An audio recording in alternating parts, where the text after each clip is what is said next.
ഞാനിപ്പോൾ ഫോറസ്റ്റ് ബാത്തിങ്ങിലാണ്. മനസ്സിലായോ? ദേ കണ്ടോ, കാട്ടിൽ വന്ന് കുളിക്കുക എന്നല്ല അതിൻ്റെ അർത്ഥം. ഫോറസ്റ്റ് ബാത്തിങ് എന്ന് പറഞ്ഞു കഴിഞ്ഞാൽ നമ്മുടെ മൈൻഡിനെ റിലാക്സ് ആക്കാൻ വേണ്ടി ജാപ്പനീസ് ടെക്നോളജിയിലുള്ള ഒരു ചെറിയ ടിപ്പാണ്. സിമ്പിളായിട്ട് പറഞ്ഞു തന്നാൽ എന്താണെന്ന് വെച്ചാൽ, നമ്മളെപ്പോഴും ഒരു മുറിക്കുള്ളിൽ അടച്ചിരുന്ന് നമ്മുടെ മനസ്സിനെ ആ ഒരു കൺജസ്റ്റഡ് ആയിട്ടിരിക്കാതെ നമ്മൾ പ്രകൃതിയോട് ഇണങ്ങി പ്രകൃതിയിലെ ശബ്ദങ്ങളും കിളികളുടെ ശബ്ദങ്ങളും ഒക്കെ കേട്ട് നമ്മളൊന്ന് റിലാക്സ് ആയിട്ട് നടന്നു കഴിയുമ്പോൾ നമുക്ക് ഓട്ടോമാറ്റിക്കലി നമ്മുടെ മൈൻഡിന് കിട്ടുന്ന ഒരു ഫീലുണ്ട്. ആ ഫീല് നമ്മുടെ മനസ്സിനെ ഒരുപാട് ഡീടോക്സിഫിക്കേഷൻ ആക്കാൻ സഹായിക്കും.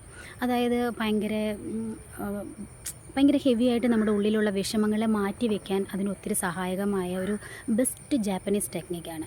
വെറുതെ ഒന്ന് ശ്രമിച്ച് നോക്കുക. നമുക്ക് ഒത്തിരി മൂഡ് ഔട്ട് ആയിരിക്കുന്ന സമയത്ത് നമ്മൾ സിമ്പിളായിട്ടൊന്ന് വെളിയിലേക്ക് ഇറങ്ങി കുറച്ച് നേരം പ്രകൃതിയിലൂടെ സഞ്ചരിച്ച് വെറുതെ നമുക്ക് നമ്മുടേതായ ഒരു കൂളായി വെറുതെ മൊബൈലുകളോ കാര്യങ്ങളോ എല്ലാം മാറ്റി വെച്ച് പ്രകൃതിയിലെ പൂക്കളും ചെടികളും ഒക്കെ കണ്ട് നമ്മളൊന്ന് നടക്കുമ്പോൾ നമുക്ക് കിട്ടുന്ന ഒരു ഫീൽ എന്ന് പറഞ്ഞാൽ ഭയങ്കര പവർഫുള്ളായിരിക്കും.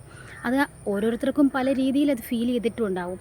ഇപ്പോൾ ഇവിടെ തന്നെ ചെറിയൊരു കുഞ്ഞ് പാർക്കാണിവിടെ. പക്ഷേ ഈ പാർക്ക് കൊച്ചുണ്ടാപ്രിയം കൊണ്ട് ഞാൻ വന്നതാണ്. പക്ഷേ ഈ പാർക്കിനുള്ളിൽ ഇവർ ക്രിയേറ്റ് ചെയ്തേക്കുന്ന ഒരു ആംബിയൻസ് ഉണ്ട്. അത് ഭയങ്കര ഒരു പോസിറ്റീവ് എനർജി നമുക്ക് നൽകും.